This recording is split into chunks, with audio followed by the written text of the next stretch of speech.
7 दिवसांनंतर वैष्णवीचं बाळ अखेर कसपटे कुटुंबियांच्या ताब्यात. अज्ञात व्यक्तींनी बाळ आणून दिल्याची नातेवाईकांची माहिती. मुख्यमंत्री आणि अजितदादांनी दखल घेतल्यानंतर बाळ मिळालं.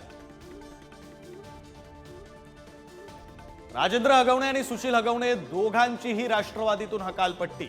अशी नालायक माणसं पक्षातच नकोत, अजित पवारांचं मत.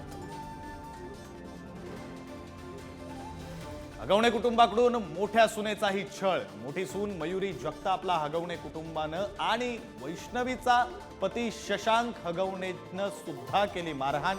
मारहाणीनंतरचे फोटो समोर.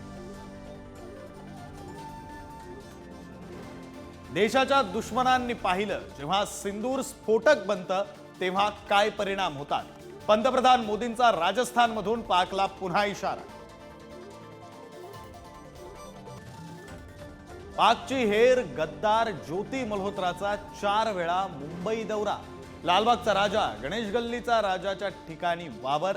गर्दीच्या ठिकाणी ज्योती मल्होत्राचा वावर. मुंबईमध्ये 2 वेळा ट्रेननं, एकदा बसनं प्रवास केल्याची माहिती.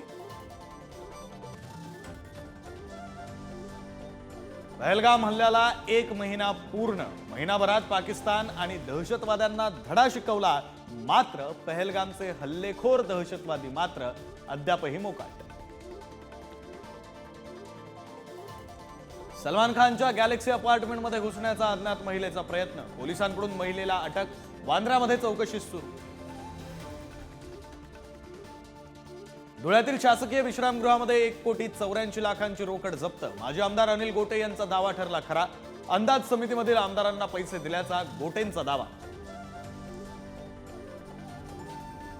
पुण्यामध्ये झालेल्या मुसळधार पावसाचा ऐतिहासिक फुले वाड्याला फटका.